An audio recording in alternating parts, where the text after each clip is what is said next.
पवित्र सोवळी एकतीच भूमंडळी, ज्यांचा आवडता देव अखंडित प्रेम भाव, तीच भाग्यवंते सरती पुरती धनवित्ती, ज्यांचा आवडता देव अखंडित प्रेम भाव. तुका म्हणे देवा, तुका म्हणे देवा, त्यांची केली पावे सेवा, ज्यांचा आवडता देव अखंडित प्रेम भाव. जगद्वंद्य जगद्गुरु श्रीमंत श्री संत तुकाराम महाराजांचा हा अभंग महाराजांच्या वेद स्वरूप असणाऱ्या, ज्ञानामृताने परिपूर्ण असणाऱ्या पवित्र वाणीतून आणि अखंड साधनेतून निर्माण झालेली जी एक शक्ती आणि एक ऊर्जा आहे, आपल्या सर्वांसाठी जे ज्ञानाचं अखंड चालतं बोलतं असं भांडार आहे, अशा श्री गाथेतील संतपर या प्रकरणातील हा अभंग आहे. या अभंगामध्ये श्री महाराजांनी साधू पुरुषाची, संत महानुभवांची लक्षणं सांगितलेली आहेत. आपल्या सर्वांच्या परिचित असणारा असा अभंग आहे. मी आपल्या सर्वांना पाहून थोडं गोंधळलेलंही होतो आणि नंतर थोडंसं तुम्हालाच पाहून धीट देखील झालं.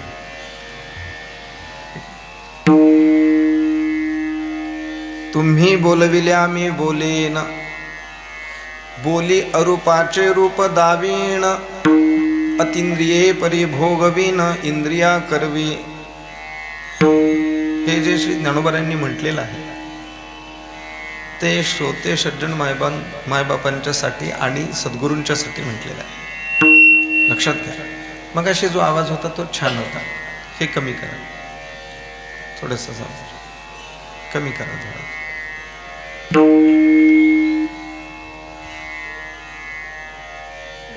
श्रोते सज्जन मायबांच्या समवेत आपण सर्वज्ञ स्वरूपाचे असे महाराज मंडळी उपस्थित आहेत. आणि मग ज्ञानोबा जसं म्हणतात की तुमच्यासारखं तुम्हाला आवडेल असं, तुम्हाला रुचेल असं, तुम्हाला पटेल असं तत्वज्ञान मला शोधून आणावं लागतं. आणि म्हणून मी थोडासा शोध घेण्याचा प्रयत्न करत होतो. 2-4 अभंग समोर होते आणि मग असा निश्चय झाला की साधू पुरुषांचं वर्णन आजच्या या परिस्थितीला अनुरूप, कार्यक्रमाला अनुरूप आपण केलं पाहिजे. म्हणून साधू पुरुषाचं वर्णन करणारा अभंग आपल्यासमोर मांडलेला आहे. अतिशय गोड आहे, चिंतनीय आहे. आणि मला तर असं वाटतं की या अभंगावरती आपण हजारो कीर्तनं आपण ऐकलेली आहात, हजारो कीर्तनं ऐकलेली आहात. पण प्रत्येक एका भूमीचं मार्दव वेगळं असतं. ती एक भावना मनामध्ये ठेवून, पण ती भावना गाथेशीच आणि महाराजांशी जोडलेली असावी, हे एक सदिच्छा मनामध्ये ठेवून आपण या अभंगाचं चिंतन करणार आहोत. पवित्र सोवळी एकतीच भूमंडळी, ज्यांचा आवडता देव अखंडित प्रेम भाव. या अभंगाचं पहिलं वैशिष्ट्य काय असेल की साधू पुरुषाचं, संत महानुभवांचं या अभंगामध्ये वर्णन केलेलं आहे. पण त्यांच्या स्वरूपानं कुठलाही एखादा शब्द महाराजांनी वापरलेला नाही. म्हणजे लक्षणाच्या अनुषंगाने साधू पुरुषाचं या ठिकाणी चिंतन केलेलं आहे. असं का केलं असावं हा एक स्वतंत्र विचार आहे याच्यामधलं. लक्षात घ्या. सांगायचं तर आहे संतांचंच स्वरूप, सांगायचंच आहे संतांच्या संबंधानं, पण त्या संत अशा शब्दाचा विशेष रूपानं अभंगामध्ये कुठंही शब्दरूपाने आविर्भाव न करता लक्षणाच्या द्वारे ते समजलं पाहिजे म्हणून लक्षणांचं चिंतन केलेलं आहे. त्याच्या पाठीमागचं महत्त्वाचं कारण काय असेल तर ते कारण आहे महाराजांना अपेक्षित असणारी भूमिका संतांच्या बद्दल. त्यांची अपेक्षित भूमिका ही आहे की कुठल्याही व्यक्तीचं परीक्षण हे केवळ वर्णनावरून न करता लक्षणावरून केलं तर ते अबाधित स्वरूपाचं आणि यथार्थ स्वरूपाचं होत असतं. व्यक्तीच्या ठिकाणी असणारी गुणवैशिष्ट्यता, त्यांच्या ठिकाणी असणारं गुणकौशल्य, त्यांच्या ठिकाणी असणाऱ्या त्या व्यक्तित्वाची जी भूमिका आहे, ही भूमिका वर्णनानं करता येत नाही असं नाही, वर्णनानं ही करता येते. पण केलेलं वर्णन हे प्रमाणितच ठरेल, अबाधितच ठरेल, यथार्थच ठरेल असं नाही. आणि म्हणून संतांचे शब्द असे आहेत जे प्रमाण आहेत. मी तर असं म्हणेन त्यांनी हा असा निर्धार केलेला आहे, त्यांच्या जीवनचरित्राचाच तो निर्धार आहे की मी जे प्रमाण मानतो आहे हे मी इतरांच्या जीवनाला लागू करण्याच्या अगोदर मी ते प्रमाण माझ्या जीवनाला लागू करतो आहे, आणि मग त्या प्रमाणत्वाच्या यथार्थतेच्या अनुषंगाने, अबाधितेच्या अनुषंगाने मला आता त्यांच्या स्वरूपाचं चिंतन करायचं आहे. मग थोडंसं वर्णनाच्या पुढं एक पाऊल जाऊन चिंतन करावं लागतं, त्यावेळी त्याचं लक्षण तयार होत असतं. यथार्थ या पदाचं चिंतन करत असतानाच न्यायकारांनी खूप छानशी त्याची लक्षण मीमांसा केलेली आहे. तद्विधी तत्प्रकारको अनुभवः यथार्थ अनुभवः, म्हणजे जसं आहे तसं, आपण त्याला मराठीत काय म्हणू, जसं आहे तद्विधी तत्प्रकारको, जसं आहे तसं ज्ञान होणं, याला यथार्थ स्वरूपाचं ज्ञान म्हणतात. कदाचित आपल्या बुद्धिमत्तेच्या आणि आपल्या ज्ञानाच्या पलीकडच्या असणाऱ्या या गोष्टी आहेत. जिथं यथार्थता हा शब्द आला आणि प्रमाणता हा शब्द आला, तर जीवाचं स्वरूप, जीवाचं ज्ञान आणि जीवाचं असणारं प्रमाणत्व, प्रमाणत्व या शब्दाचा अर्थ आहे वृत्तीविशिष्ट चैतन्याच्या द्वारे त्याला झालेलं ज्ञान. आपण वेदांताचं चिंतन करू गेलो की ज्ञानाची संबंधानं मीमांसा केलेली आहे, तुम्ही लक्षात घ्या. यथार्थ ज्ञान काय आहे, अयथार्थ ज्ञान काय आहे, वगैरे वगैरे. जीवाला हे कळणं किंबहुना संभवनीय नाही आहे, सामान्य जीवाला. म्हणून या सगळ्या गोष्टींचा विचार हा संत भूमिकेवरती येऊन केला जातो. तुका म्हणे अंगी व्हावे ते आपण, असं म्हटलेलं आहे. आपण अंगी व्हावे, स्वतः आपण अंगी असं व्हावं, असं म्हटलेलं आहे. काय कारण आहे? दोन पद्धतीनं आपण त्याचं चिंतन करू शकतो. एक आहे साधू पुरुषांचं ज्यावेळी लक्षण अथवा वर्णन केलं जातं त्यावेळी त्यामध्ये एक शब्दाचा विचार येतो, शब्दाचा, आणि दुसरा विचार येतो तो अनुभवाचा येतो. दोन गोष्टींचा विचार आहे त्याच्यामध्ये. शाब्देच परिनिष्णातम असं भागवताने त्याला म्हणलं, शब्दाने परिपूर्ण असणारा असा तो. शब्दाने एक वर्णन आहे आणि एक अनुभवानं वर्णन आहे. जीव असं वर्णन शब्दानं करू शकेल पण अनुभवानं करू शकणार नाही. आणि तो जर अनुभवानं अथवा अनुभवाच्या पातळीवर जाऊन करत असेल तर तो जीव नसतो, तो संत असतो. आणि म्हणून आता ज्यावेळी शब्दानं त्यांचं वर्णन अथवा लक्षण सांगितलं जातं त्यावेळी त्या ठिकाणी अनुभूतीची कमतरता असते. पण ज्यावेळी अनुभूतीच्या त्या भूमिकेवरती, पातळीवरती जाऊन शब्दकौशल्याच्या द्वारे याचं वर्णन केलं जातं त्यावेळी ते पूर्ण यथार्थ होत असतं. आणि महाराजांच्या सारख्या, साधू पुरुषांच्या सारख्या व्यक्तिमत्वाचा विचार मला तरी नेहमी असं वाटतं की तो शब्दाच्या भूमिकेमध्ये येऊन मांडता येईल. लक्षात घ्या, आपल्या बुद्धीची मर्यादा आहे.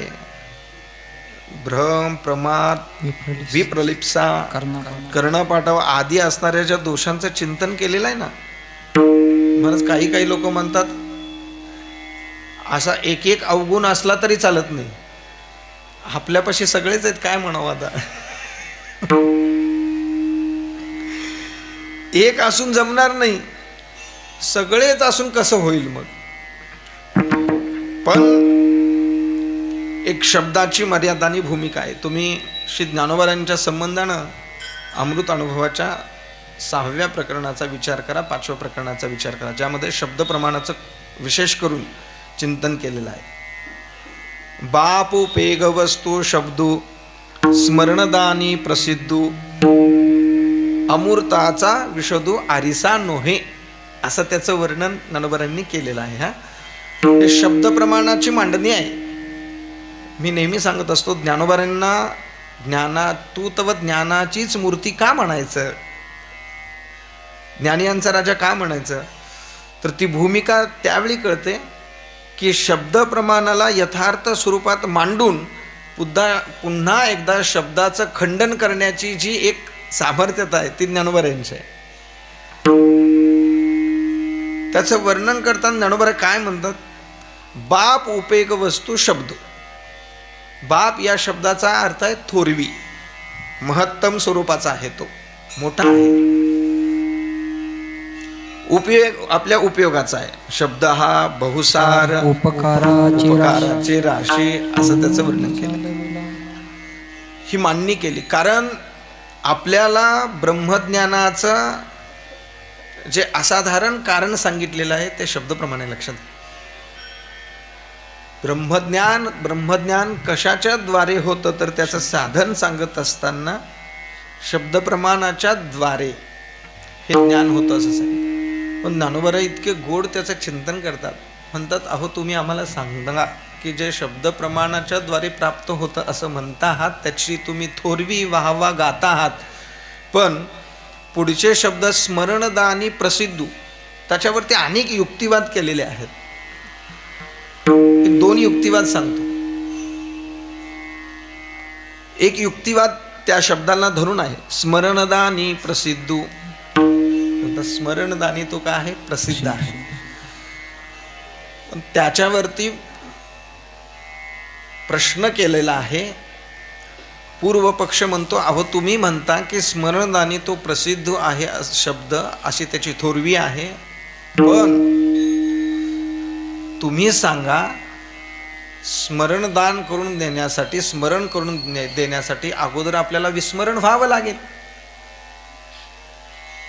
पण आपल्याला आपलं विस्मरण कधी झालेलं आहे का? उदाहरण दिलेलं आहे. एक माणूस रात्री अतिशय आनंदाने झोपला, त्याला गाढ झोप लागली, सुषुप्ती अवस्थेमध्ये तो गेला, आणि गेल्यानंतर दुसऱ्या दिवशी उठला, आणि उठल्यावरती झोपताना तो होता, पण उठल्यानंतर त्याची भावना ती अशी स्त्रीलिंगी स्वरूपाची झाली आणि तो बोलू लागला. असं कधी झालं का? म्हणजे तो स्वतःचं कधी विस्मरण करतो का? नाही. मग तो स्वतःचं जर विस्मरणच करत नाही आहे तर मग शब्द कुणाचं स्मरण करून देईल? असे युक्तिवाद प्रमाणानं त्या ठिकाणी मांडलेले आहे. मी एवढा सगळा विस्तार का करतो आहे तुम्ही लक्षात घ्या की केवळ शब्दज्ञानाच्या जोरावरती या गोष्टी होऊ शकणं शक्य नाही आहे, आणि त्याची मर्यादा आहे. काय मर्यादा आहे? शब्दगुणकम आकाशम. शब्द हा पहिला तर आकाशाचा गुण आहे, आणि तस्मात संभूत आकाश हा कशातून निर्माण झालेला आहे? ब्रह्मसूत्रामध्ये सृष्टी उत्पत्तीचा जो विचार सांगितला, त्या विचारामध्ये पंचमहाभूतांची जी उत्पत्ती आहे त्याचं कारण महत ब्रह्म जे आहे, म्हणजे जी माया आहे त्याच्यापासून झालेला आहे. जर तो पाहायला गेला तर तो आकाशाचा गुण असल्याने तो मायातीत आहे, मायेच्या अतीत आहे, मायेच्या पलीकडचा नाही आहे तो. आणि जो मायेच्या आतमधला आहे तो मायेच्या पलीकडं असणाऱ्या गोष्टीचं वर्णन कसं करेल? हे समजून, हे सांगून शब्द त्या ठिकाणी कमी पडतात, अपुरे पडतात, हे महाराजांनी जाणलं होतं, आणि म्हणून त्यांनी सांगितलं शाब्दिकाचे काम नाही येते, शाब्दिकाचे काम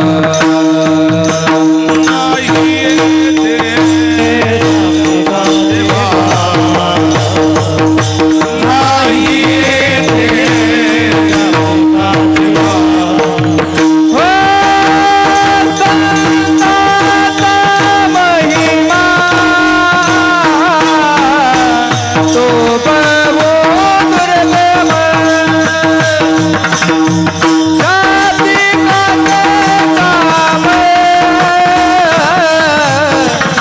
शाब्दिकाचे काम नाही येते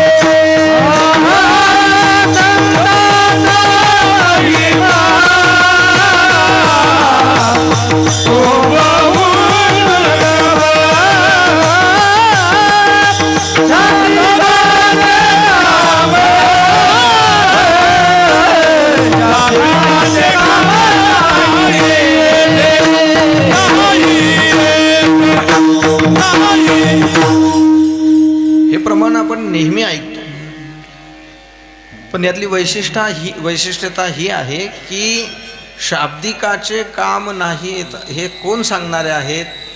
ज्यांनी ज्या शब्दाच्या द्वारे गाथा मांडली ते, ज्यांनी हे शब्दांनीच वर्णन केलं ते सांगते आहे शाब्दिकाचे काम. तो महाराजांना विचारावं की हे शाब्दिकाचे काम नाही असं तुम्ही म्हणता आहात आणि तुम्हीच पुन्हा शब्दामध्ये मांडता आहात. त्यावेळी महाराजांनी सांगितलेलं आहे शाब्दिकाचं काम हे नाही आहे, हे बरोबर आहे. त्याच्या पुढे जाऊन हे अनुभवाचं काम आहे हेही मला माहिती आहे. पण पुन्हा आपल्याला जर कृतज्ञता व्यक्त करायची असेल तर मनुष्याला दिलेलं सर्वात मोठं असं साधन काय असेल तर ते शब्दच आहे. म्हणून आपल्यामध्ये एक अशी प्रथा पडलेली आहे, त्याला आपण गोड नाव दिलेलं आहे. आपल्या सर्वांचं इथं उपस्थित असणाऱ्या सर्वांचं शब्द सुमनानी स्वागत. या शब्दाचा अर्थ काय आहे? शब्द ही सुमन आहे, म्हणजे फुलं आहे. ज्ञानोबरायण किंवा आम्हा घरी धन शब्दांची तर रत्न हे जे महाराज बोलतात ते खूप अलौकिक स्वरूपाचं आहे. तुम्हाला सांगतो खूप अलौकिक आहे. मी तुम्हाला सांगू का, तुम्ही ज्येष्ठ श्रेष्ठ महाराजात माझ्या अगोदरपासून तुम्ही सगळे या संप्रदायामध्ये काम करणारे आहात, अभ्यास करणारे आहात. पण मी तुम्हाला एक माझा अनुभव सांगतो. उपनिषदांचा अभ्यास करताना जेवढं मन लागत नाही तेवढं संतांचं साहित्य वाचताना, वाङ्मय वाचताना मन लागतं. लक्षात, मी नावं ठेवतो अशातला भाग नाही आहे तो. पण आपल्या जवळची माणसं आहेत, लक्षात घ्या.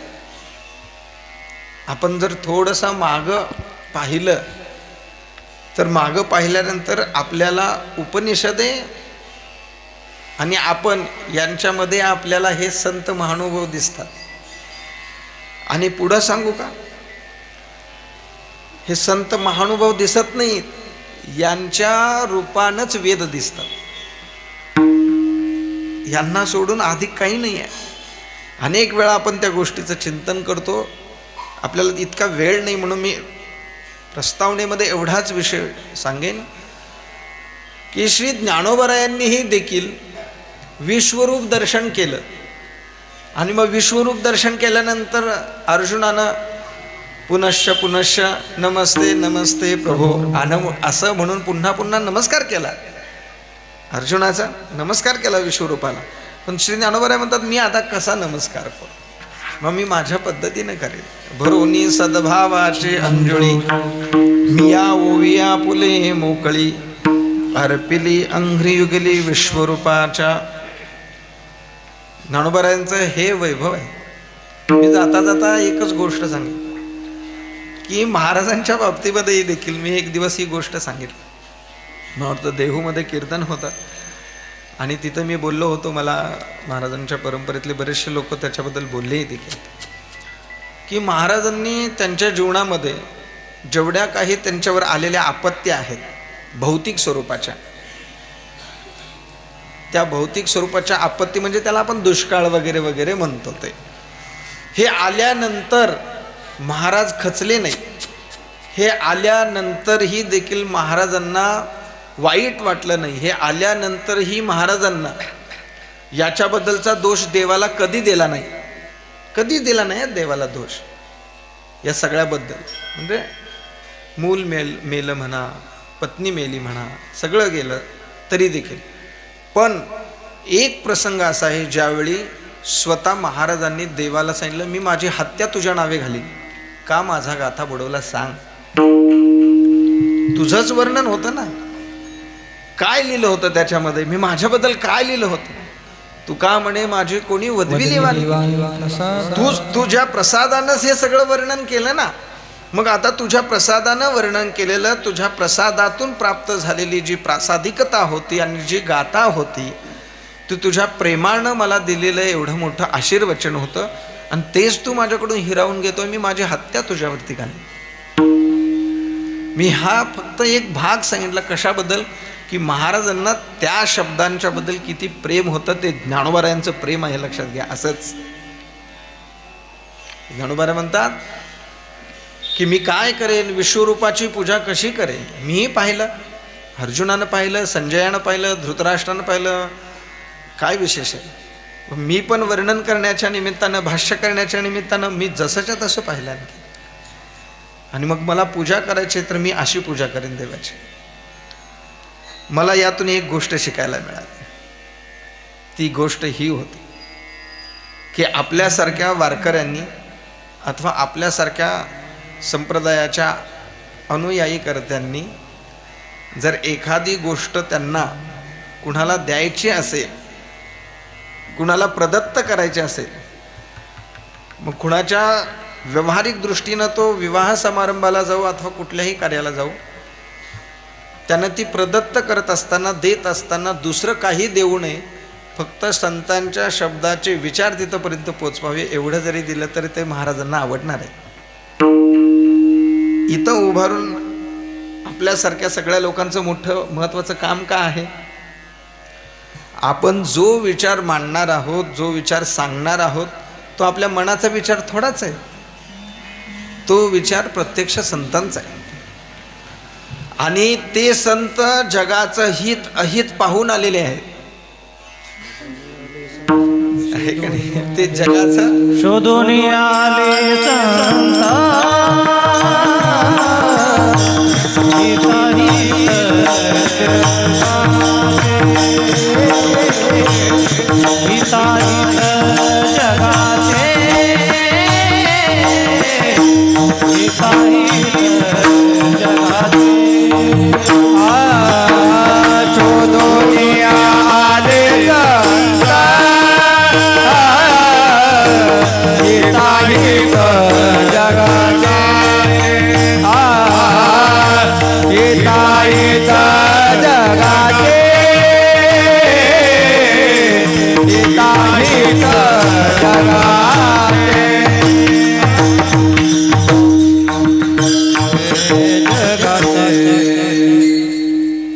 आपण इतके कम नशिबी आहोत. तो आपण म्हणण्यापेक्षा मी म्हणेन स्वतः की आपल्या स्वतःला आपलंच काय हित आहे हेच आपल्याला माहीत नाही.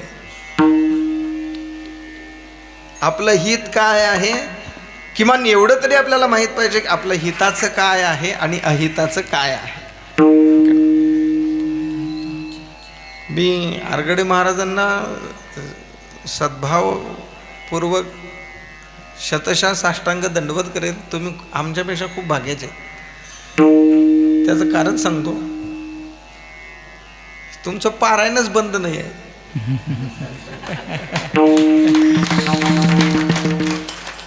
तुमचं पारायण बंद नाही आणि आमचे कीर्तन बंद नाही.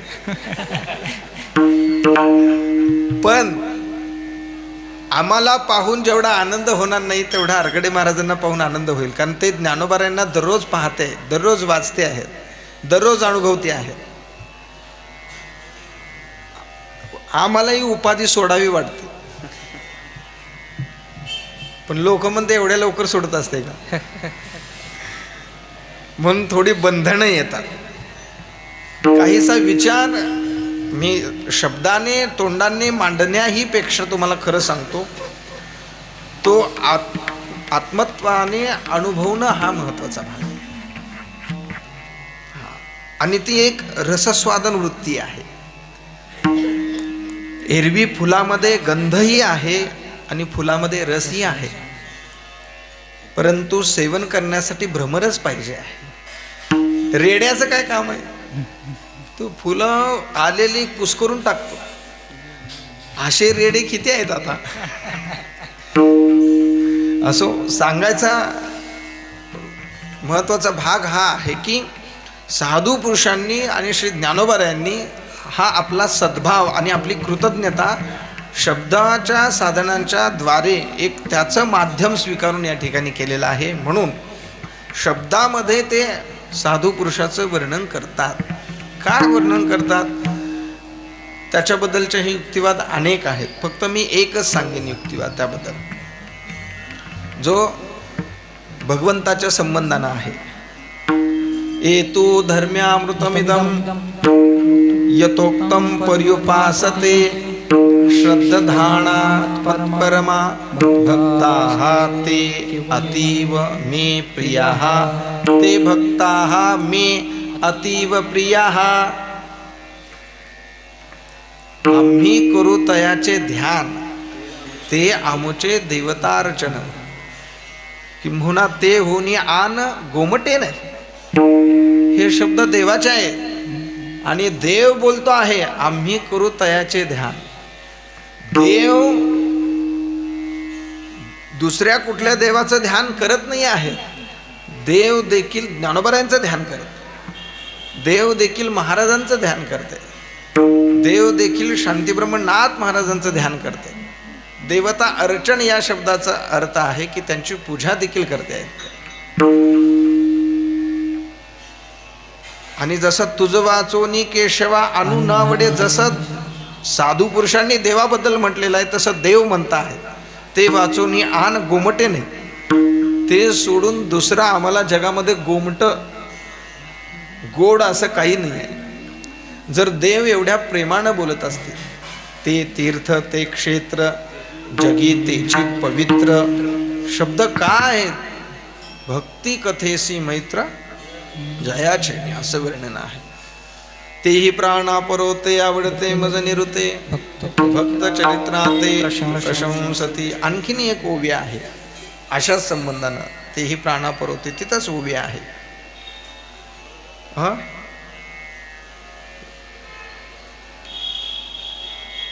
ते हे गोष्टी रम्य अमृतधारा धर्म्य करती प्रतिती गम्य ऐकोनी जे. हे की नाही, या धर्माच्या गोष्टी आहेत, या अमृतधारा आहेत साधू पुरुषाचं चिंतन म्हणून असं सांगितलेलं आहे. तो मला प्राणापेक्षाही प्रिय आहे. कोण प्रिय आहे? अहो देवाला साधू संत प्रिय आहेत यात विशेष नाही, पण साधू संतांची सेवा करणारेही देखील ते आम्हाला आमच्या प्राणापेक्षा अधिक प्रिय आहेत असं म्हणतात. याचा सरळ सरळ अर्थ आहे की ज्ञानोबारायांच्यावरती जेवढं देवाचं प्रेम आहे त्याच्याही पेक्षा, म्हणजे ज्ञानोबारायांच्याही पेक्षा जास्त प्रेम ज्ञानेश्वरी वाचणाऱ्या साधकावर आहे. हे देवाचे शब्द आहे.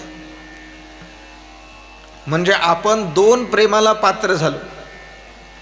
आपण देवाच्या प्रेमाला पात्र झालो आणि आपण संतांच्या म्हणजे ज्ञानोबारायांच्याही प्रेमाला पात्र झालो.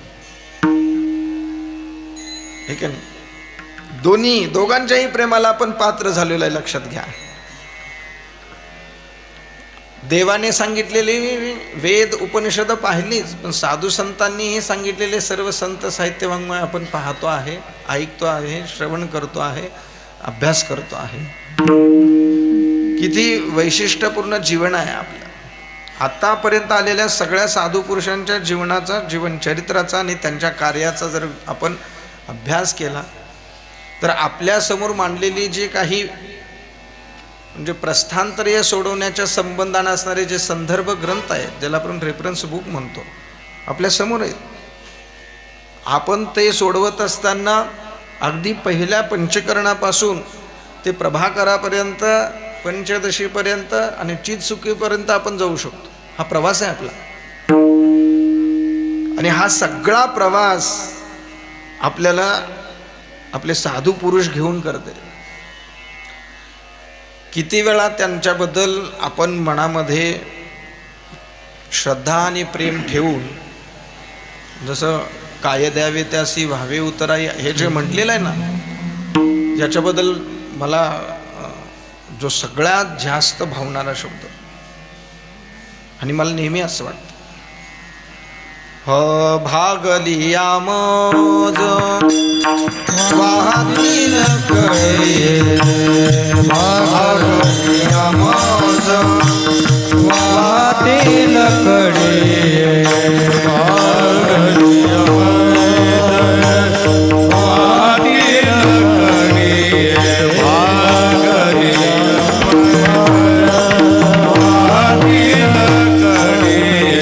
त्यांचे याने जोडे सर्व सुख त्यांचे याने जोडे सर्व सुख तेचे माझे हित करीते सकळ तेचे माझे हित करीते सकळ त्यांचे याने जोडे सर्व सुख त्यांचे याने जोडे सर्व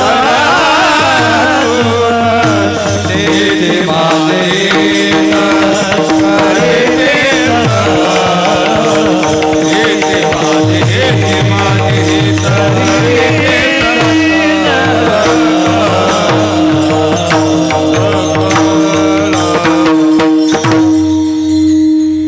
कड्यावर घेणं हे आत्यंतिक प्रेमाचं लक्षण आहे. आत्यंतिक प्रेमाचं लक्षण आहे. आपण सर्वजण बसलेला आहात, आपल्या सर्वजणांना विचार, भागवत महाराज लक्षात घ्या की कड्यावर कोण घेतं, कुणाला घेतं आणि कशासाठी घेतं. आणि हा प्रश्न आपल्याला विचारायचा आहे, आपण कुणाकुणाला कड्यावरती घेतलेला आहे. महाराज, मी प्रश्न हा विचारलेला आहे, आपण कुणाकुणाला कड्यावरती घेतलेला आहे, कुणाकुणाला कड्यावरून ढकलून दिलेला आहे नाही.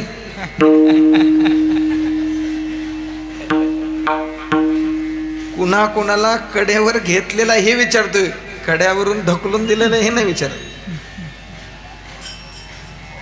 अहो, आपल्या मनाला जर आपण हा प्रश्न विचारला ना की आपण कुणाकुणाला आपल्या कडेवरती घेतलेला आहे, तर एकच उत्तर येईल, जो परमप्रेमाचा विषय आहे त्यालाच आपण घेतलेला आहे. परमप्रेमाचा विषय, सर्व माता भगिनींच्या परमप्रेमाचा विषय आहे बाळ. त्याचं ज्याला 9 महिने पोटामध्ये त्यांनी वाढवलेलं असतं, अमृत दुग्धपान केलेलं असतं, सर्वस्व त्याचं ती माता असते, ती कड्यावरती घेत असते. 9 महिने वाहवलं म्हणून कड्यावर घेतलं, बरोबर आहे ना? मी आता उलट प्रश्न करेन, ज्याला 9 महिने तुम्ही वाहवलंच नाही त्याला तुम्ही कडेवर घ्याल का? घेतलं हे तुमचं मोठेपण आहे, त्यामध्ये मला तीळ मात्र शंका नाही. मातृत्वाला शतशः नमन आहे आपलं. त्या वात्सल्याला आणि त्या प्रेमाच्या पुढं काय जगात दुसरं काहीच नाही, ठीक आहे. करी लाभाविन प्रीती, एकच नातं आहे ते, एकच नातं आहे की लाभा वाचून प्रेम जिता आहे. स्वार्थाने बरबडलेली दुनिया आहे, जग सगळं. दुसऱ्यांचं काय सांगायचं महाराज, आम्ही कीर्तनाला इथं येतो हे यामध्ये स्वार्थच आहे. इतरांच्या बद्दल काय, याचा अर्थ मला काय सांगायचा की तुम्ही वाहवलं पण फक्त तुमच्या स्वतःच्याच उदरामध्ये ज्याला तुम्ही सांभाळलेलं आहे, जतन केलेलं आहे, त्यालाच तुम्ही कडेवर घेतलं, दुसऱ्याला नाही घेतलं. मला हा प्रश्न पडतो की महाराजांनी म्हणजे संत महानुभावांनी आपल्याला कडेवरती घेण्यासाठी आपण काय केलेलं आहे, काय केलेलं आहे बासर महाराज? खरं पाहायला गेलं तर सर्वात जास्त त्रास देणारे आपणच आहोत. महाराज लक्षात घ्या, आपण या शब्दाचा अर्थ तुम्ही म्हणाल मागे गेलेले रामेश्वर भट्ट, विसोबा हे नव्हे. आत्ता सध्या जे संत परंपरेला बाधा आणून, संत परंपरेला धक्का आणून जे चालणारे लोक आहेत ना, ते पण त्यातलेच आहेत, लक्षात घ्या.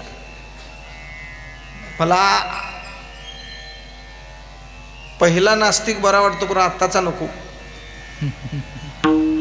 कारण पहिला नास्तिक छाती ठोकपणे सांगत होतो मी नास्तिक आहे म्हणून, पण आताच्या नास्तिकाचं धाडसच नाही आहे मी नास्तिक आहे म्हणून सांगायचं. ते म्हणतो मी जर नास्तिक आहे म्हणून जर सांगितलं तर मी पोट भरू कशावर. म्हणजे पोट भरण्याचं साधन आस्तिक आहे, पण रंग सगळे कसले आहेत नास्तिकाचे. मी का सांगतो आहे लक्षात घ्या की त्यांनी आपल्याला कडेवरती घेतलेलं आहे, कडेवरती घेतलेलं आहे. यासारखं प्रेम काय असेल. लोक आता सध्या हाताला धरून रस्ता पार करा एवढा करून द्या असं म्हटलं तर देत नाही. वेळ आहे. दररोज शहरामध्ये सिग्नलला भांडणं लागलेली दिसते, दररोज आहेत. तुम्ही शहरात नित्य राहणार आहे.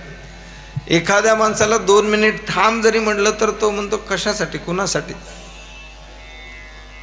मी माझ्यासाठी थांबायला तयार नाही तर तुझ्यासाठी थोडं थांबणार आहे. आणि असं असतानाही देखील साधू पुरुषांनी अतिशय प्रेमानं कडेवरती घेतलेलं आहे. आता म्हणत म्हणत लक्षात घ्या, कडेवरती घेणारा माणूस सामान्य नाही आहे हो. म्हणजे कडेवरचा मुलगा आता हनुमंताच्या पारावर ठेवला, लगेच खिशातली बिडी काढली पेटवली आणि तिथंच फुका लागला नातवाच्या समोर, असा नाही आहे माणूस तो. जयाचे बिसाट शब्द सुखे म्हणून येती वेद, असे महापुरुष आहेत ते. आणि अशा महापुरुषांनी आपल्या सर्वांना वारकरी संप्रदायामध्ये येणाऱ्या, अथवा आता जसं म्हणलं की ते जगाच्या संबंधाने आहेत म्हणून साधू आहेत, अशा सर्वांना त्यांनी आपल्या कडेवरती घेतलेलं आहे. किती वेळा त्यांना काय द्यावे असं म्हणावं, किती वेळा म्हणावं, किती वेळा म्हणावं, कितीतरी.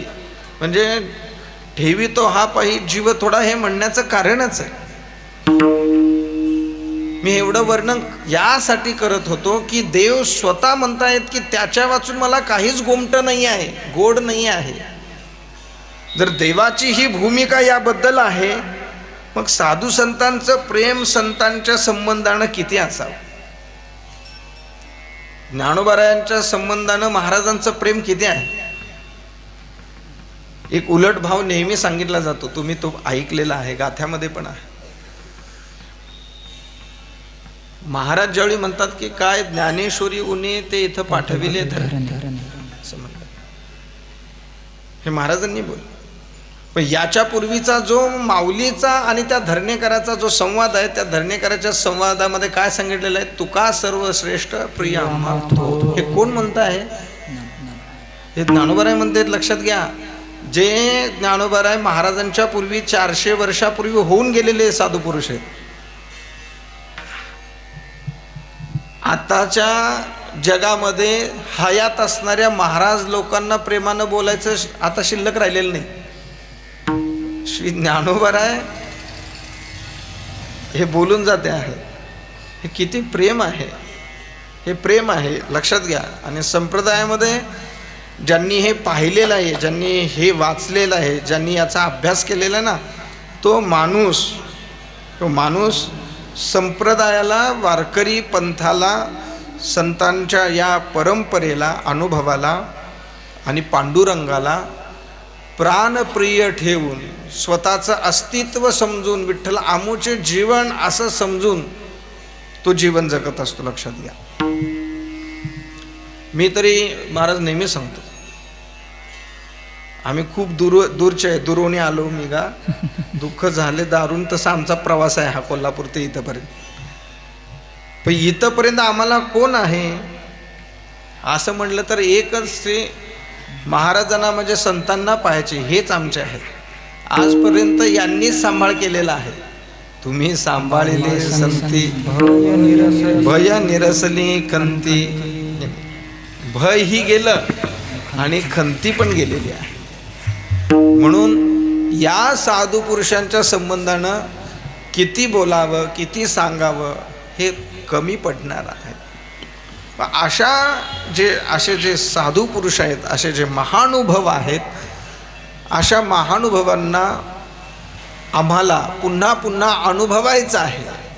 पुन्हा पुन्हा आम्हाला त्यांचं चिंतन करायचं आहे. पुन्हा पुन्हा आम्हाला त्यांचं स्मरण करायचं आहे. कारण संतांच्या बाबतीमध्ये एक 4-5 गोष्टींचं आपण असं चिंतन करू शकतो. पहिली गोष्ट आहे धन्य आज दीन झाले संतांचे दर्शन, एक दर्शन आहे. दुसरी गोष्ट आहे दर्शनाच्या नंतर श्रवणाची आहे. त्या संतांच्या मुखातून श्रवण करणं आहे. दर्शन होतं, दर्शन झाल्यानंतर श्रवण होतं आहे. लक्षात घ्या, श्रवण झाल्यानंतर पुन्हा स्मरण होत आहे, चिंतन होत आहे. आणि हे सगळं झाल्यानंतर मग एक सांभाळण्याची स्थिती येते आहे. हा प्रवास आहे संतांच्या बरोबर आपल्याला करायचा. लगेचच दर्शन झालं आणि आपल्याला सांभाळू लागले असं नाही आहे. श्रवणही झालेलं आहे, त्यांचं आत्मस्मरण निधिध्यासनही केलेलं आहे. आणि त्याच्यानंतर पुन्हा पुन्हा झालेली जी भेटी आहे, त्या भेटीच्या द्वारे वाढलेलं जे प्रेम आहे, वाढलेला जो लगाव आहे, आत्मनिष्ठ भाव आहे, त्याच्या स्मरणातून पुन्हा सांभाळणं आहे. मग त्याला असं म्हटलेलं आहे समाधीपूर्व सांभाळणं आणि समाधी उत्तर सांभाळणं.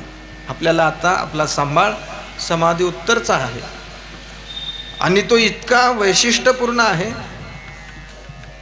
मी तर असं का म्हणतो आहे, परिस्थितीचं तुम्ही थोडंसं अवलोकन करा, म्हणजे समयसूचकता आणि मग समजा. ज्ञानोबा जोपर्यंत हयात होते, लक्षात घ्या, जोपर्यंत हयात होते तोपर्यंत त्यांनी महाराष्ट्राला सांभाळलं. पण समाधीला गेल्यानंतर त्यांनी विश्वाला सांभाळलं. व्यक्ती परत्वे पाहायला गेलं तर देहदृष्टीनं मर्यादा आहेत. देहदृष्टीनं मर्यादा आहे. म्हणजे आता श्री ज्ञानोबारायांचा जो प्रवास आहे तो आपेगावातून, पैठणतून, तिथून म्हणा, नेवास्याहून म्हणा, आळंदीकडं आहे, आळंदीकडून पुन्हा प्रवास आहे तीर्थयात्रेचा. त्यावेळी ते देहदृष्टीने त्याला असं म्हणतो की देशकाल आणि वस्तू परिच्छेद जो आहे तो परिच्छेद त्यांच्याबरोबर आहे त्यावेळी, कारण तो देह तिथं आहे म्हणून. देह जर आहे तर देहाच्या रूपानं अशा प्रकारचा परिच्छिन्नत्व भाव आहे. पण देहच आता व्यापक असणाऱ्या ब्रह्मत्व भावाला पोहोचलेला आहे. अवघीची झाले देह ब्रह्म, अवघीची झाले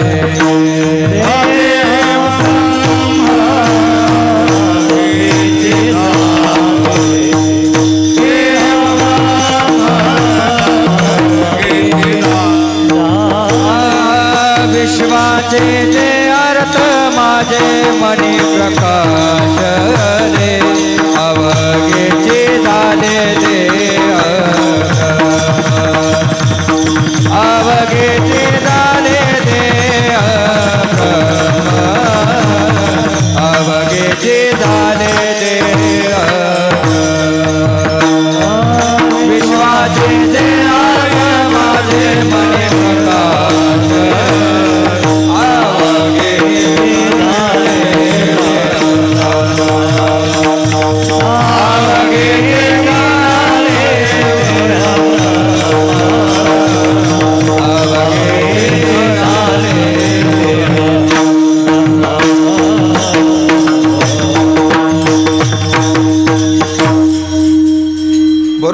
प्रमाण. मला आणखीन एक प्रमाण अपेक्षित होतं. त्रैलोक्याचे जीवन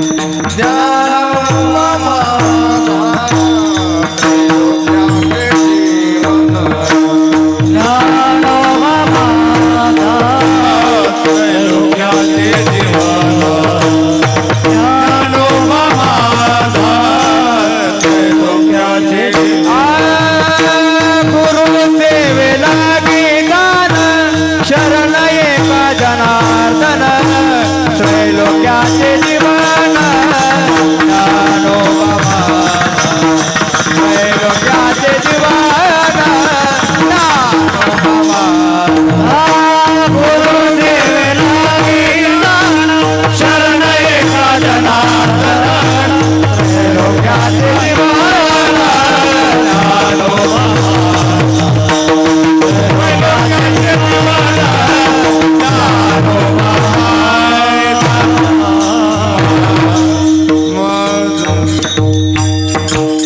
त्रिलोक्याचे जीवन ज्ञानोबा, हे समाधी उत्तर असणार साधू पुरुषाचं जीवन आहे, लक्षात घ्या. आणि म्हणून देहस्थित असताना प्रत्यक्ष भूतलावरती ते वावरत असताना त्यावेळी ज्या काही मर्यादा होत्या त्या सर्व मर्यादा संपल्या आणि अमर्याद असणाऱ्या अशा विश्वासाठी हे समाधी उत्तर केलेलं त्यांचं कार्य आहे. आणि म्हणून तो जो भाव आहे तो समाधी उत्तर असणाऱ्या सांभाळण्याचा भाव आहे, सगळ्यांशी संलग्न आहे. जसा चैतन्याचा जिव्हाळा ज्ञानोबा माझा जसं म्हटलेलं आहे, तसं प्रत्येकाच्या आत्मीयतेचा हा भाव आहे ज्ञानोबा माझा. मी एवढं सगळं यासाठी वर्णन करत होतो की संतांच्या बाबतीमध्ये अशा काही गोष्टी आहेत ज्याच्यामध्ये संतांचं दर्शन आहे, संतांचं भेटी आहे, श्रवण आहे, स्मरण आहे आणि सांभाळणं आहे. मग हे जे संत आमचा सांभाळ करतात अशा त्या साधू पुरुषाला आपण कसं समजवून घेऊ, कसं ओळखू, कसं त्यांचं चिंतन करू, कसं त्यांचं ध्यान करू, कशी त्यांची प्रतिमा रूपानं पूजा करू. कारण हे पूजेचे प्रकार सांगितलेले आहेत, की नाही. प्रतिकात्मक स्वरूपाची पूजा आहे, ध्येयानुसार ध्यान अशी एक पूजा आहे आणि अहंग्रह ध्यान अशी एक पूजा आहे. तर आम्ही हे सगळं करत असताना प्रतिकात्मक स्वरूपानं पूजा करायची आहे, ध्येयानुसार ध्यान करायचं आहे, आम्हाला अहंग्रह ध्यान करायचं आहे. तर या सगळ्या गोष्टी करण्यासाठी आमच्या वृत्तीला काहीतरी अवलंबन पाहिजे आणि ते वृत्तीचं अवलंबन घडण्यासाठी आम्हाला ते कळावे. म्हणून महाराज सांगा साधू पुरुष कोण आहेत हेच अभंगाचं. पवित्र सोहणी पवित्र सोहणी पवित्र सोहणी पवित्र सोहणी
अद्वितीय स्वरूपाचा भाव महाराजांनी वर्णन केलेला आहे.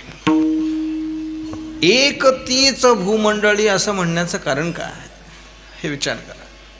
ह्या जगामध्ये एकमेव असे ते आहेत, एकमेव स्वरूपाचे.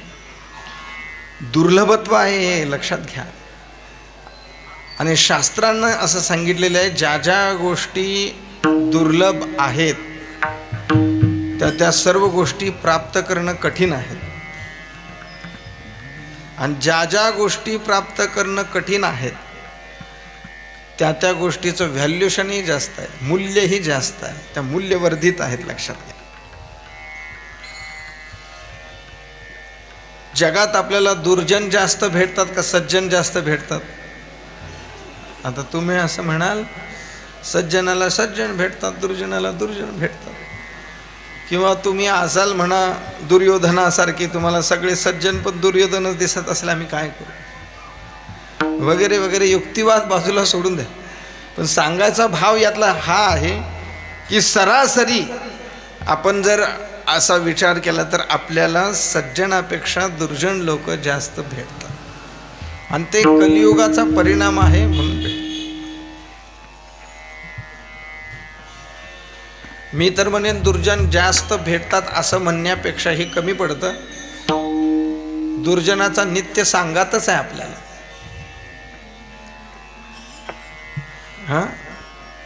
दुर्जनाचा नित्य सांगात. पण इथं एक तीच भूमंडळी असं जे महाराजांनी म्हटलेलं आहे त्याचं दुसरं तिसरं काही कारण नाही आहे की असे महानुभव महत् संगस्तु दुर्लभ अगम्य अमोघाशः महत् कृपा ऐव भगवत कृपा लेशद्वा असं श्री नारदजींनी भक्तिसूत्रात गायलेलं आहे. महत् कृपा ऐव. आणि पुन्हा असे महत् कृपेनं तर भेटतात, पण त्यासाठी भगवत कृपा लेशद्वा, भगवंताची कृपा देखील असावी लागते, मग तर मिळत आहे. आणि या अभंगामध्ये महाराजांनी 3 प्रकारच्या लक्षणाचं चिंतन केलेलं आहे. फक्त मुख्य भाव काय आहे तो सांगणं. आपण नेहमी पवित्र सोहळी याचं चिंतन करतो म्हणून मला जो एक वैशिष्ट्यपूर्ण भाव माझ्या मनात आला तो मी सांगणार आहे आणि थांबणार आहे. पहिल्या 3ही चरणामध्ये महाराजांनी लक्षणांचा विचार केलेला आहे. 3च लक्षणं आहेत. पवित्र सोहळी, एकतीच भूमंडळी एक लक्षण आहे. ज्यांचा आवडता देव अखंडित प्रेमभाव. अखंडित प्रेमभाव आहे म्हणून आवडते आहेत, किंवा आवडते आहेत म्हणून अखंडित प्रेमभाव आहे. दुसरं लक्षण आहे तिचं भाग्यवंती सरतीपुरती धनवित्ते. धनवित्ते सरतीपुरती म्हणून भाग्यवंती आहेत, किंवा ते भाग्यवंत आहेत म्हणून त्यांची धनवित्ते सरतीपुरती आहेत. असे 3 लक्षणं आहेत. आणि आता पुन्हा देव आणि संत हे भिन्न नाही आहेत, हे दोन्ही एकच आहेत. म्हणून यांची सेवा केली तर देवाला पोहोचते, हे म्हणून महाराजांनी शेवट त्याचा उपसंहार केलेला आहे. तुका म्हणे देवा केली पावे सेवा. सरळ सरळ सरळ आपण पाहायला गेलं तर अर्थ आहे पवित्रता काय आहे, सोवळेपणा काय आहे, हे आपण नेहमी चिंतन करतो. मला आता फक्त एक दिग्दर्शनाचा भाव हा सांगायचा आहे पवित्रतेच्या बाबतीमध्ये, की ते पवित्र आहेत, ती भाग्यवंत आहेत, ते देवाच्या आवडती आहेत, देवाच्या ठिकाणी त्यांचा प्रेमभाव आहे, सगळं आहे. पण आपल्या काय कामाचा आहे हा एक प्रश्न आपल्यासारख्या मंदोपी न प्रवर्तते म्हणून आपल्यासारख्यांना निर्माण होणार आहे म्हणून सांगतो. अशी जी साधू पुरुष आहेत, तर अशा साधू पुरुषांच्या या सगळ्या लक्षणांचा विचार करून, आत्ता अभ्यास करून, त्यांचं श्रवण करून आम्हाला काय मिळतं असं एखाद्यानं प्रश्न केला तर त्या प्रश्नाचं उत्तर एका वाक्यात असं देता येतं. मी एका वाक्यात देतो आणि मग सविस्तर सांगतो. एका वाक्यात उत्तर हे आहे की अशा पुरुषाचं चिंतन केल्यानंतर, अशा पुरुषांचं स्मरण केल्यानंतर, श्रवण केल्यानंतर अथवा त्यांची पूजा केल्यानंतर हे जे सगळे लक्षणं सांगितलेले आहेत ते सगळे लक्षणं आपल्याला मिळतात. हे त्यांचं महत्त्व आहे.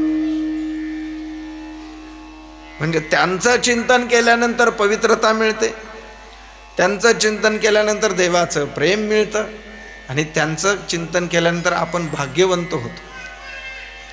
भाग्यवंत भाग्यवंताचं लक्षण आपल्याला कळणं गरजेचं आहे. कोण भाग्यवंत आहे तुम्ही जगद्गुरु श्री शंकराचार्यांना विचारा. त्यांनी कौपीन पंचकम नावाचं एक स्तोत्र बनवलेलं आहे. वेदांत वाक्येषु सदारमंतो भिक्षान मात्रे चतुष्टिमन्तः विशोकान्तःकरणे रमन्तः कौपीनवन्तः खलु भाग्यवन्तः. हे लक्षण जर आपल्या समोर मांडलं तर तुम्ही म्हणाल हे लक्षण भिकाऱ्याचं आहे. कुणाचं आहे? भिकाऱ्याचं आहे.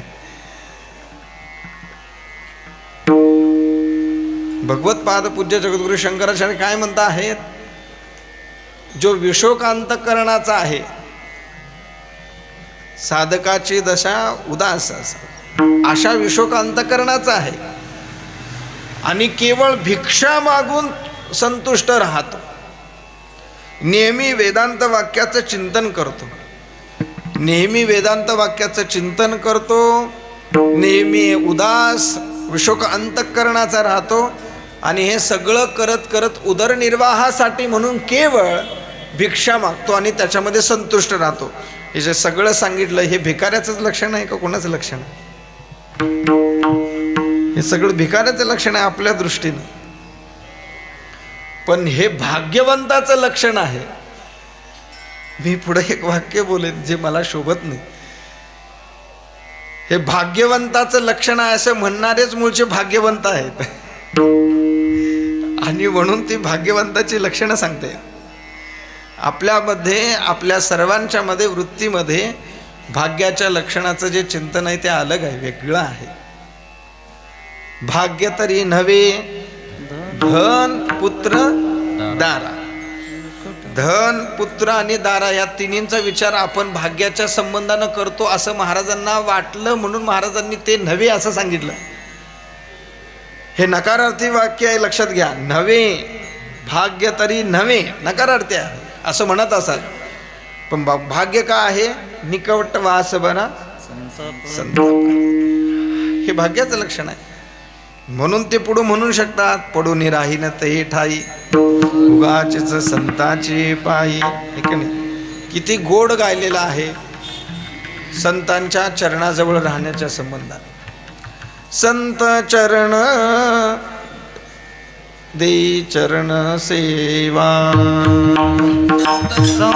दे चरण सेवा, जेणे हा तुझा विसरण पडा, जेणे हा तुझा विसरण हाचे भाव माझ्या देवा, हाचे भाव माझ्या देवा, पुरवी देवा मनोरथ, पुरवी देवा मनोरथ, पुरवी देवा मनोरथ, पुरवी देवा मनोरथ. संत संगते देई चरण सेवा, संत संगते देई चरण सेवा, संत संगती देई चरण सेवा, संत संगती देई चरण सेवा.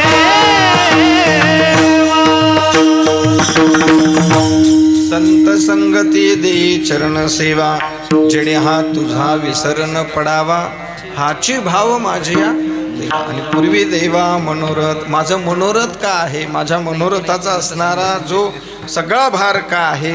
तर तो संतांच्या संगतीमध्ये त्यांची चरण सेवा देण्याच्या संबंधानं आहे. आणि म्हणून याला खरं भाग्य म्हणतात. आणि ते भाग्य आपल्याला केवळ त्यांचं श्रवण केलं, त्यांचं मनन केलं, त्यांचं वर्णन केलं तर आपल्याला प्राप्त होतं. हा पहिला भाग आहे जो एका वाक्यातलं उत्तर म्हणून. दुसरं सविस्तर उत्तर असं आहे की सविस्तर उत्तर असं आहे की ज्या भाग्याची, प्रेमाची आणि पवित्रतेची जी आपण मीमांसा या ठिकाणी करतो आहे, सांगतो आहे, त्याचा अर्थ असा आहे की जीवाचं जे स्वरूप आहे त्या स्वरूपामध्ये आपण तीन गोष्टी चिंतन करतो. वृत्तीच्या संबंधाने, देहाच्या संबंधाने, त्या जीवाच्या ठिकाणी असणाऱ्या 3 दोषाच्या संबंधाने. एक मल आहे, एक विक्षेप आहे आणि तिसरा असणारा आवरण हा दोष आहे. संतांच्या सानिध्यामध्ये, संतांच्या या वर्णनामध्ये आपला मल जातो, आपला विक्षेप जातो आणि आपलं अज्ञानही निघून जातं. एका वाक्यामध्ये चरणामध्ये संत चरण रज लागता सहज वासनेचे बीज जळून जाय, है नाही. पुनीत केले विष्णुदासी संघे आपुल्या दोषी. हे जे आहे ना, याला मलनिवृत्ती म्हणतात. मलनिवृत्ती, विक्षेप निवृत्ती करण्याचं हे देखील सामर्थ्य त्यांच्यामध्ये आहे. विक्षेप कशाने निवृत्त होतो? विक्षेप कशाने निवृत्त होतो? उपासनेनं, आहे का नाही? हा, उपासनेचं फल काय सांगितलेलं आहे? उपासनेचं फल सांगितलेलं आहे. तियेने पूजे रिजलेने आत्मराजे वैराग्य सिद्धी देई जे पसायतया. हे पुढचं लक्षण आहे, मला लक्षात घ्या की विक्षेप जो आहे तो विरक्तीनं जात असतो महाराज, लक्षात घ्या. तुम्ही म्हणाल इकडं सांगितलं उपासनेनं, पण उपासनेचा हा क्रमसमुच्चयवाद आहे. हा क्रमसमुच्चयवाद म्हणजे त्या उपासनेनं काय होईल तर त्या उपासनेनं अंतःकरणामध्ये विवेक आणि वैराग्य जागृत होईल. आणि जे विवेक आणि वैराग्य जागृत झालेलं आहे त्या वैराग्याच्या द्वारे आणि त्या विवेकाच्या द्वारे हे बरोबर चालतात ना. जसं माऊली म्हटलेलं आहे ना, वितरागते सारिका जोडून ठेविला सखा जो आघवेची भूमिका सवे चाले. ते नैष्कर्म्यम सिद्धी परमाम संन्यासेनादि गच्छति इथं आणि ते अहंकारम बलम दर्पम कामम क्रोधम परिग्रहम विमुच्य निर्मम शांत ब्रह्मभूयाय कल्पते. विमुच्य, मुच्मुच्यते हा जो धातू आहे, मुच्यते म्हणजे सोडून देणं या अर्थाने, चतुर्थ गणाचा आहे तो, सोडून देणं या अर्थाने. विमुच्यते म्हणजे विशेषण मुक्त होतो, तो तिथं विशेष स्वरूपानं मुक्त होतो. आणि ब्रह्मभूयाय कल्पते, तर कुठल्या स्थितीला प्राप्त होतो? ब्रह्म. आणि तीच ब्रह्मभू असणारी त्या स्थितीचं वर्णन नैष्कर्म्यम सिद्धी परमाम. तिचं वर्णन काय आहे? नैष्कर्म्यम सिद्धी परमाम संन्यासेना अधिगच्छती, अधिगच्छती, तिथंपर्यंत जाण्याची. पण त्याचं प्रमुख मुख्य साधन काय आहे? विक्षेप घालवण्यासाठी वैराग्य आहे. आणि मग वैराग्य कुठून मिळतं? उत्तम वैराग्य विवेकानं जायते. उत्तम स्वरूपाचं वैराग्य निर्माण होण्यासाठी विवेक असावा लागतो. विवेकासहित धगधगीत अग्नी ज्वाळा जैसा असं म्हणलेलं आहे का नाही? दोघांचं बरोबर आहे. आपण याला म्हणू हे बंधू वर्ग आहेत दोन, ज्या दोन्हीमध्ये पहिला विवेक आहे आणि वैराग्य आहे. याला असाच का क्रम आहे? याचं कारण आहे विवेका वाचून झालेलं वैराग्य टिकू शकत नाही, परंतु विवेकानं झालेलं वैराग्य जात नाही असं म्हणलेलं आहे. आणि वैराग्यातून निर्माण झालेलं ज्ञान पण जात नाही. विरक्ती वाचून काही ज्ञानासी तगणीचे नाही, विरक्ती वाचून काही ज्ञानासे हे विचारून ठाई ठेविले देवे. पण याच्यापूर्वी जर विचार केला तर काय सांगितलेलं आहे? जे विश्रांदली रसोस होय जेवणारा ठाऊ होय तो ताटची सांडूनी जाय जयापरी. ताट या शब्दाचा अर्थ काय? ताट या शब्दाचा अर्थ आहे भोग. लक्षात घ्या, ताट या शब्दाचा अर्थ आहे पंचपक्वानाचा असणारा भोग. या पंच विषयरूपी असणारा जो भोग आहे त्या भोगाच्या ताटाला जो लात मारतो त्याच्यापाशी विरक्ती राहते, ठीक आहे. मग आता पंच विषयाच्या भोगाच्या ताटाला लात मारण्यासाठी काय असावं लागतो? विवेक असावा लागतो. अरे बाबा, हे जे भोग आहेत हे भोग नाहीत, हे भवरोग आहेत. हे कशानं कळतं? हे विवेकानं कळतं. याला म्हणतात क्रमसमुच्चयवाद. मला वाटतं 6व्या तरंगामध्ये याचं खूप चिंतन केलेलं आहे. म्हणजे या मीमांसेचं चिंतन केलेलं आहे. क्रमसमुच्चय बरोबर आहे का समसमुच्चय बरोबर आहे? हा क्रमसमुच्चय आहे की विक्षेप जाण्यासाठी वैराग्याची गरज आहे आणि वैराग्य येण्यासाठी विवेकाची गरज आहे. आणि विवेक येण्यासाठी संत तेत विवेक असणे संतांची आवश्यकता आहे. म्हणजे संतांच्या द्वारे विवेक ही आहे, वैराग्य आहे. वैराग्याचे भाग्य संत संग हाचे लाभ असं म्हणतात. तर संतांच्या संगतीमध्ये तोच लाभ आहे. म्हणजे मल ही घालवून देण्याचं काम संत करतात.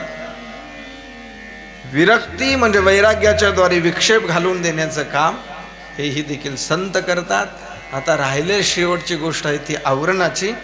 ती आवरणाची गोष्ट किती गोड सांगितलेली आहे तुम्ही पहा. जीवित्वाच्या आडवी आतडलो होतो मरण गावी, ते अवदसाची आगवी फेडिली. आज या शब्दाचा अर्थ वर्तमान काल. जसा जन्म आलो त्याचे आजी फळ झाले साचे. हे आजी फळ जसं म्हणलेलं आहे तसं तिथं आजी हा शब्द आलेला आहे, लक्षात घ्या.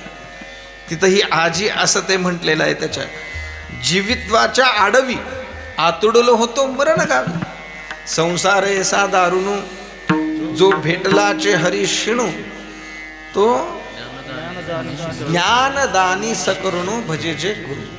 मला वाटतं हे 17व्या अध्यायामध्ये काही तपाचं चिंतन करत असताना गायलेली ओवी आहे. तिथं गायलेली ही ओवी आहे. संसार ऐसा दारू आणि जो भेटलाचे हरीश. भेटलेलाचे अजून सांगायचं वेगळा आहे महाराज, शब्द लक्षात घ्या. भेटल्यानंतर केवळ अजून श्रवण नाही केलं, फक्त भेट झालेली.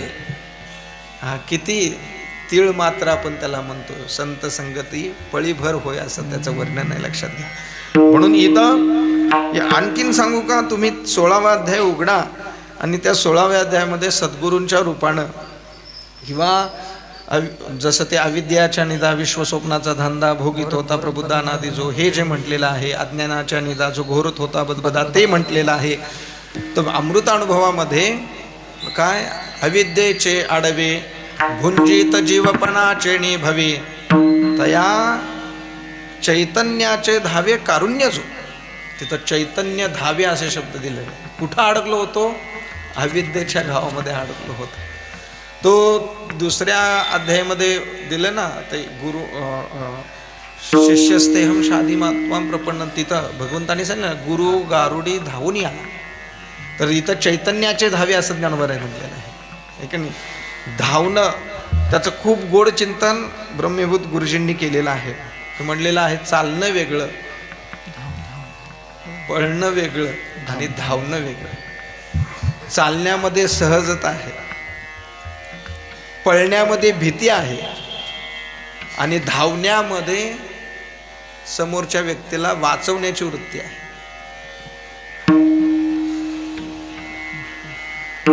स्वतःच्या मनाच्या इच्छेनं चाललेला आहे, तो सहज चाललेला आहे. पण पाठीमागून बिबट्या आलेला आहे असं म्हटलं की मग काय करतो, तो पळतो. कुठं पण येतो तो, शहरात पण येतो.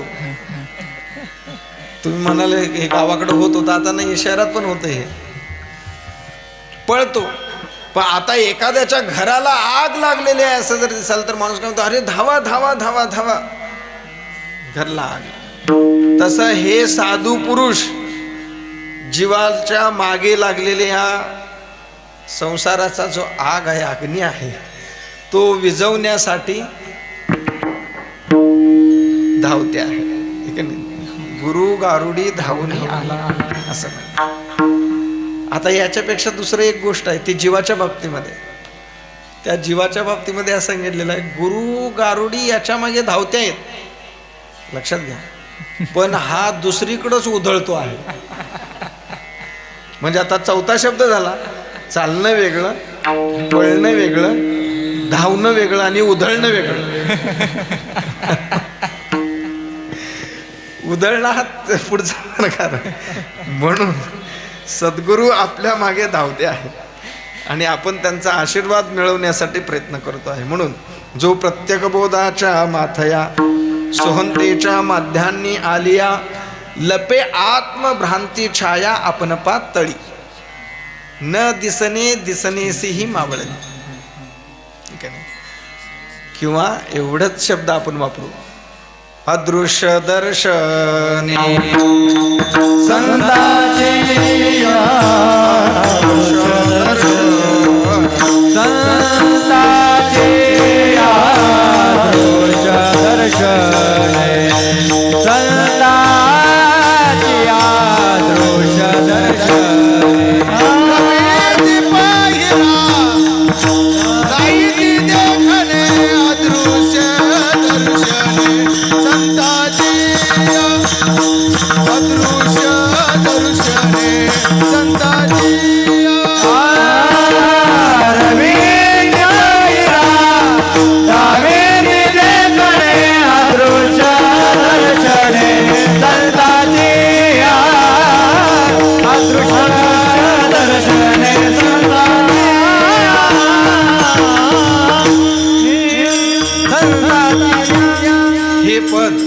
आता 16व्या अध्यायाचे जे पद सांगितलं, न दिसणे दिसणे सेही मावळवी दोन्ही झाकले सैंगपात.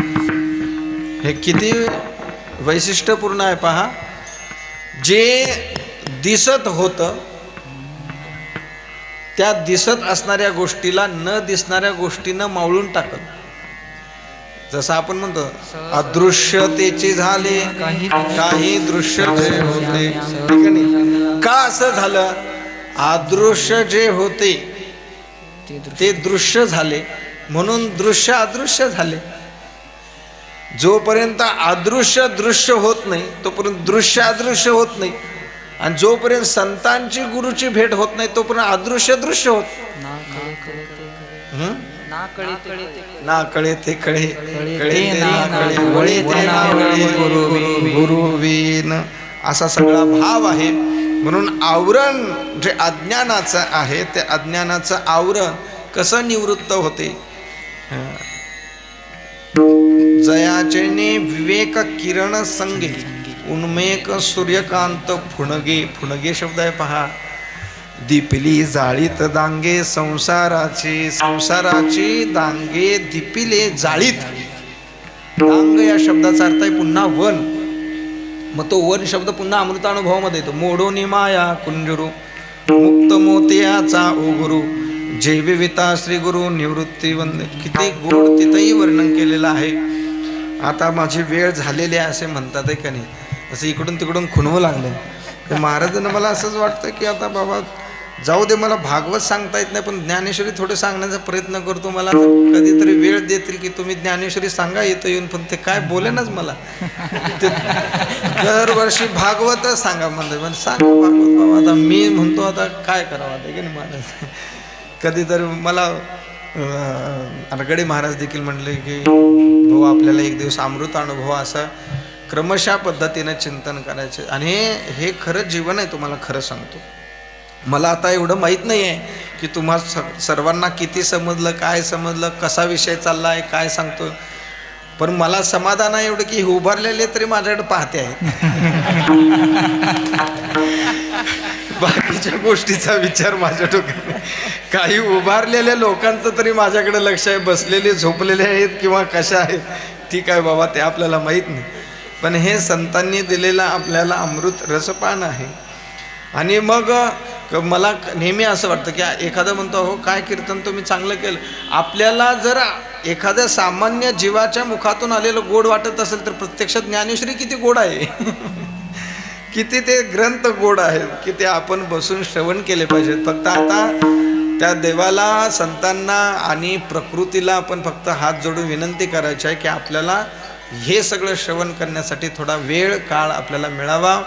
या सगळ्या असणाऱ्या धावपळीच्या जीवनामध्ये देखील तुम्ही सगळे लोक या मार्गशीर्ष महिन्याच्या वद्य पंचमीपासून आपण मागं आता हा आपला सुरू झाला पौर्णिमेला, म्हणजे मार्गशीर्ष शुद्ध पौर्णिमा, भगवान श्री दत्तात्रयांचा जन्मोत्सव, ते पुढं साधारणतः षष्टी सप्तमीपर्यंत चालणारा हा सर्व कालावधी आहे. आणि या कालावधीमध्ये इथं सगळे तुम्ही लोक एकत्रित येतात. या सगळ्याचं कारण काय आहे? इथं असणारा एक साधू पुरुष. मी याच्याबद्दल नेहमी सांगत असतो की सज्जन माणसांनी महाराज, आता म्हणू नका मी असं का म्हणतो, फक्त माझ्या वाक्याचा लक्षार्थ जाणा. सज्जन माणसांनी एकत्रित राहायचं नसतं. सज्जन माणसांनी विस्तारायचं असतं. सज्जन माणसांनी काय करायचं असतं?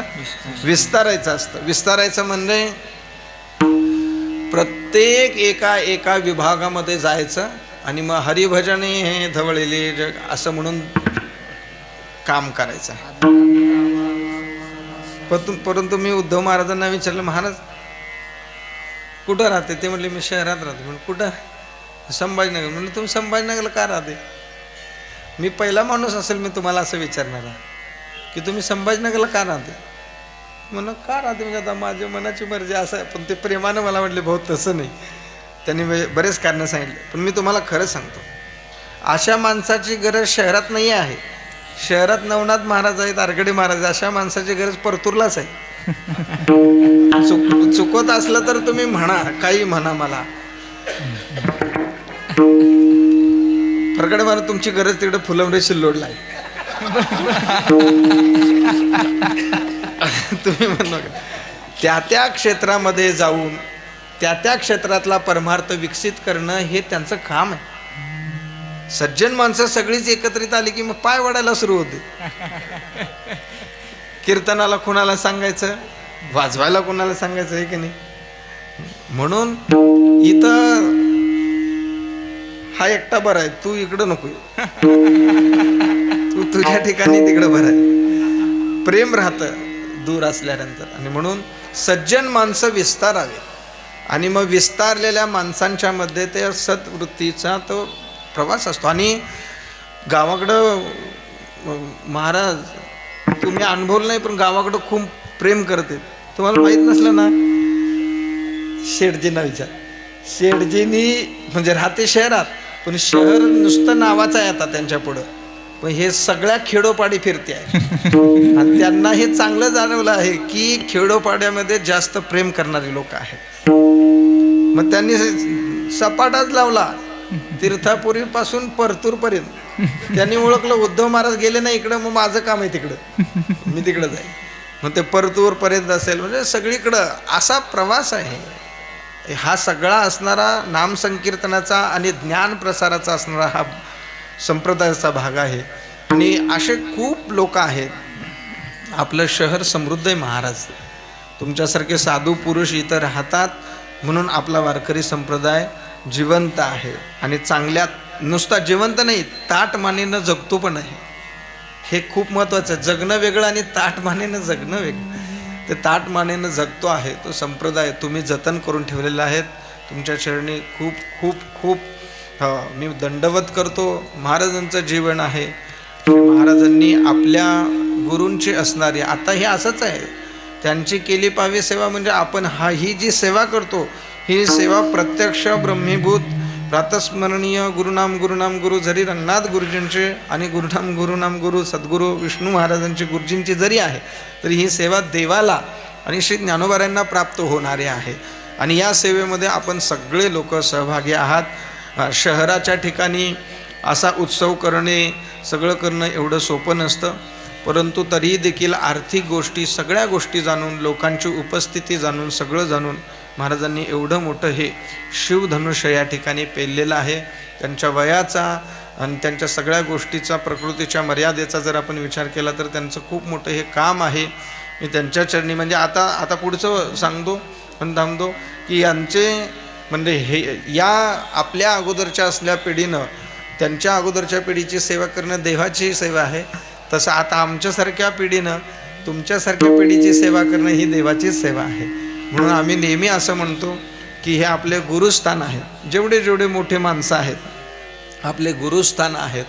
गुरुस्थान म्हणजे आरगडे महाराज, गुरुस्थान या शब्दाचा अर्थ फक्त ज्यांनी शिकवलं तेच गुरु आहेत असं नाही.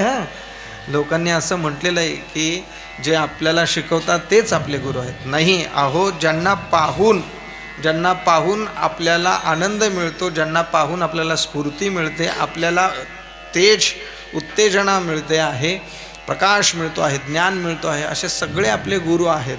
आणि म्हणून तर 24 गुरूंची परंपरा आपल्यात सांगितली गेलेली आहे. ही सगळी परंपरा अशी आहे. आपण सर्वजण येऊन शहराच्या ठिकाणी एवढा मोठा सोहळा करता, आनंदाने सहभागी होता. मोठं छानसं असं भागवत या ठिकाणी सुरू आहे. आणि बऱ्याच जणांनी महाराज असं सांगितलं की यावर्षी सगळे कीर्तनं चांगले ठेवले, फक्त माझं दुसरंच का कीर्तन का ठेवलं, ते एवढं सगळ्यांच्यातलं बाजूला असणारा मी. आणि सगळे परमार्थ अनुभवी असणारी माणसं आहेत. छानसे सगळं कीर्तनाचा, सत्संगाचा आणि सत्श्रवणाचा हा योग आहे. असा योग निर्माण होण्यासाठी माणसाला खूप त्याच्या जीवनाचं पुण्य आणि भाग्य असावं लागतं. ते सहज महाराजांच्या रूपाने इथं प्राप्त झालेलं आहे.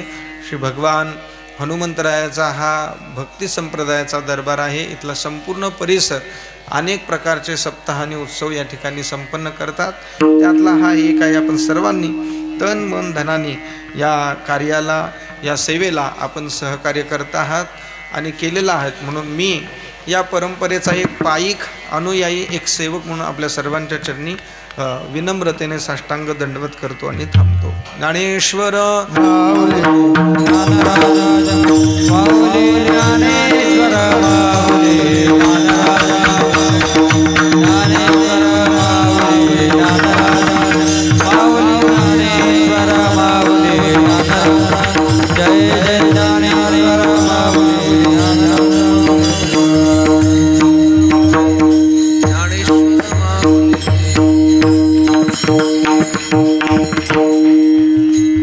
नाही म्हटलं भजन म्हणतो नंतर गुरुजी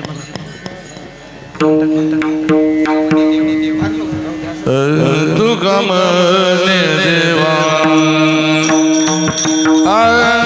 तुका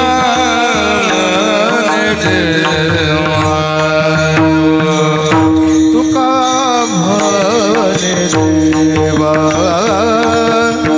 तुका म्हणे देवा जानती केली पावे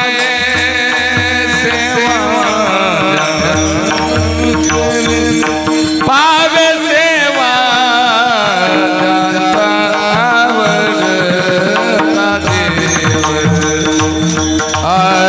ज्याचा आवडता देव ज्यांची केली पावे सेवा केली पावे सेवा त्यांचा आवडता देव ज्याचा आवडता देव अखंडित प्रेम भाव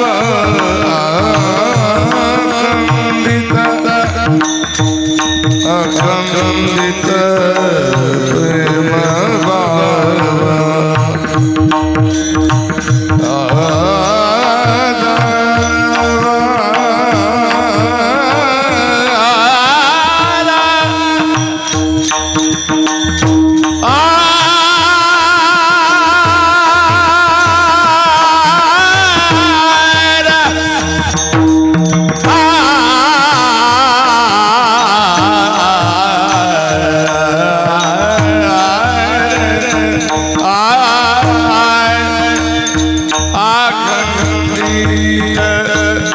प्रेम भाव प्रेम भाव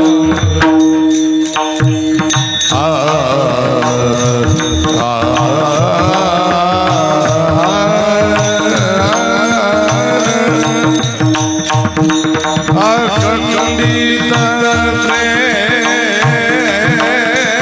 भाव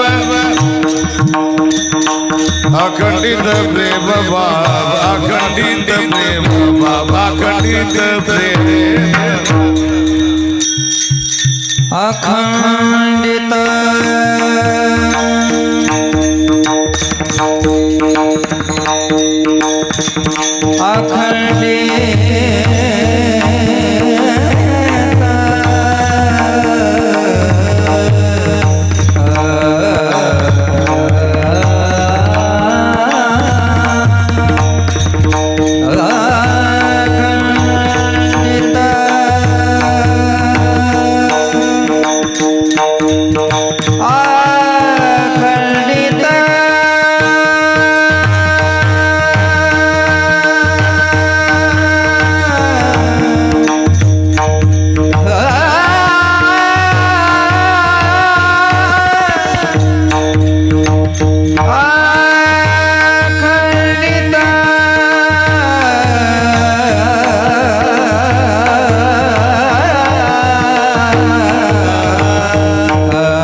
आवड